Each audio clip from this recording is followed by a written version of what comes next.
So the scripture for today is from the Epistle of St. James, chapter 1, verses 19 through 20, and it reads, "Everyone should be slow to become angry, because human anger does not produce the righteousness that God desires." And the meditation is as follows. Anger has even been compared more than once, and rightly so, to insanity.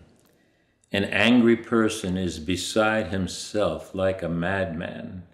He loses touch with and cannot control himself. He is in a kind of moral intoxication. His thoughts are confused, his gaze is clouded, and he becomes completely imbalanced.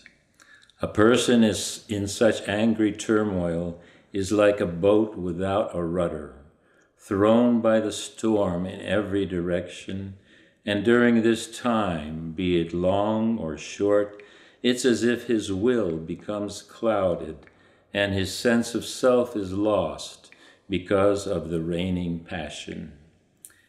And as it says in Proverbs chapter 16, verse 32, "Better a patient person than a warrior, one with self-control than one who takes a city," as King Solomon says. Centuries do not change this terrible passion.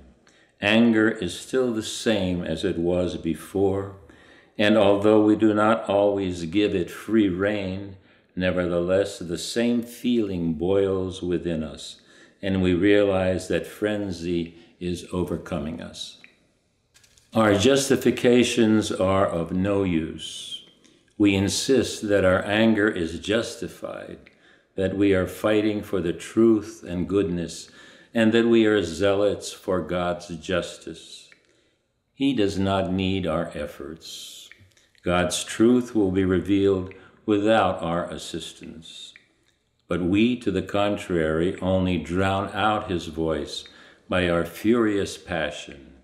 We darken his image by our restlessness, and we bring harm to a good cause by excessive zeal.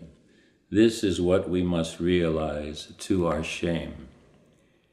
Parents, mentors, and leaders, everyone who has power over others, remember that one must guide with love and firmness, but without harshness. Remember that anger does not produce the righteousness that God desires. The Lord himself, although his ways are sinless, is slow to anger. Therefore, in carrying out God's will on earth, let us first of all imitate him, who is gentle and humble of heart.